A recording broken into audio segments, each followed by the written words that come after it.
কবরের কথা একটু মনে করিয়ে দেওয়ার জন্য শুধু গজলটি গাওয়া, মন দিয়ে শুনবেন। কবর কবর কঠিন কবর, সঙ্গে কে হো রবে না,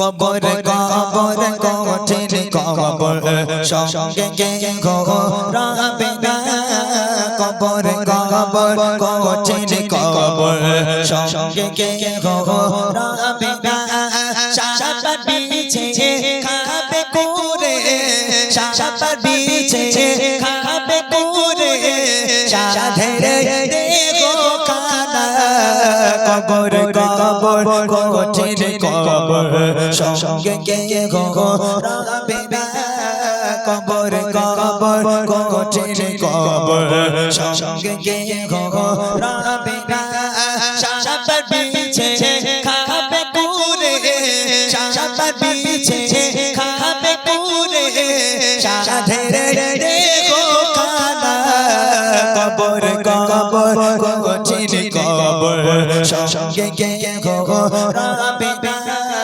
কবর কবর কঠিন কবর, সঙ্গে কে হো রবে না।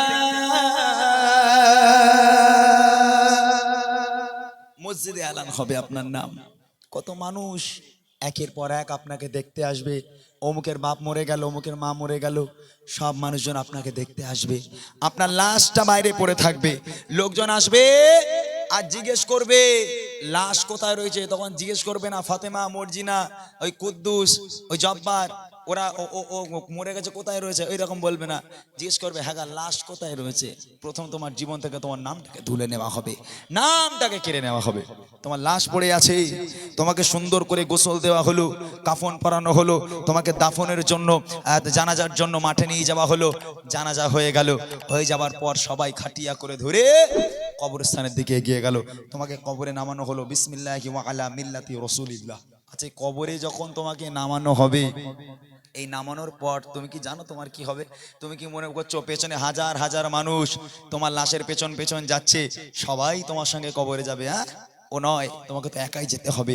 কিন্তু একা কিভাবে থাকবে? কবি লিখছে দেখেন, মসজিদে এলান হবে জোহরেতে জানাজা, জোহরেতে জানাজা, সারা জীবন আয়েশে আরামে করেছো নামাজ কাজা, করেছো নামাজ কাজা, কি যে উপায় হবে তোমার, কি যে উপায় হবে তোমার, তওবা পড়া হলো না, কবর কবর কঠিন কবর, সঙ্গে কে হো রবে না, কবর কবর কঠিন কবর, সঙ্গে কে হো রবে না, সাবার বিছে খাবে কুরে, সাধেরে দেখো খানা, কবর কবর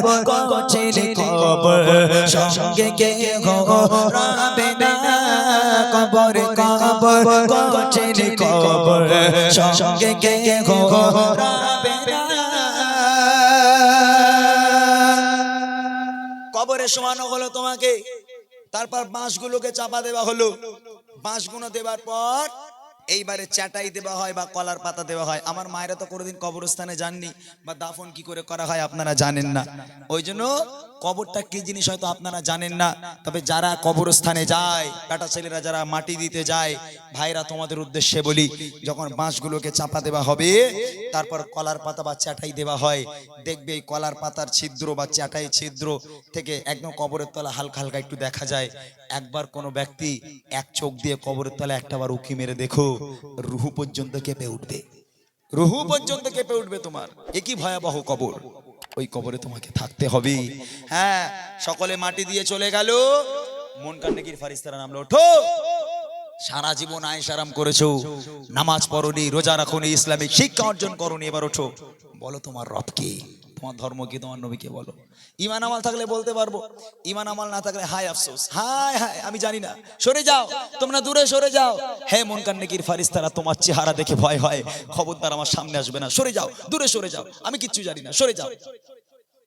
মুনকার নেকির ফারিস্তারা বলবে আল্লাহ এ তো রিজেক্ট করা মাল, এ হবে না। আল্লাহ পাক বলবে তোরা চলে আয়, চলে আয়, তোদের কাজ নয়। আল্লাহ ডাক দিয়ে বলবে কানা আর কালা দুই ফেরেশতা এবার ঢোক, তোরা দেখতেও পাসনি শুনতেও পাসনি, ও যে নাম দুনিয়ার বুকে শুধু ডিজে বাজিয়ে গান বাজিয়ে আজকের শুধু নাচানাচি করেছে, নামাজ কালাম বাদ দিয়ে রাস্তাতে হই হই করে পিকনিক করেছে, ডিজে বাজিয়েছে, তোরা কানা আর কালা দুটো গিয়ে ঢোক, ঢুকে ওকে ডিজে বানিয়ে একটু কবরের মাটি কাঁপা, আমি আল্লাহ বসে বসে একটু দেখি। হায় হায়, কবরের আযাব এত কঠিন আযাব হবে যে আযাবের কোনো সীমা নেই, যে আযাব থেকে তুমি রক্ষা পাবে না। এখনো পর্যন্ত সময় আছে, তওবা করে আল্লাহর পথে ফিরে এসো। কবে লিখছে দেখেন,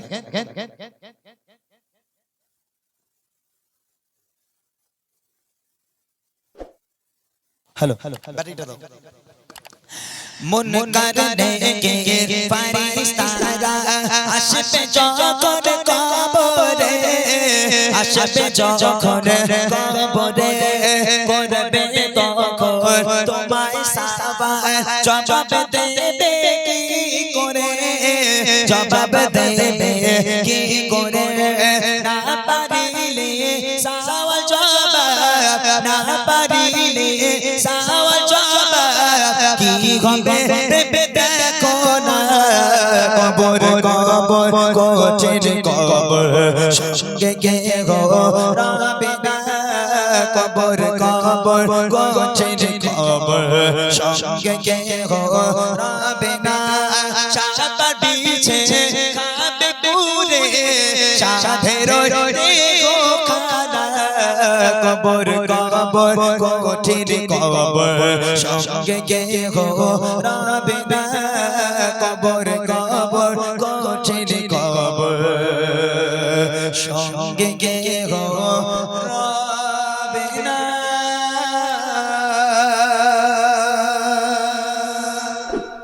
মাশাআল্লাহ, শুনলেন।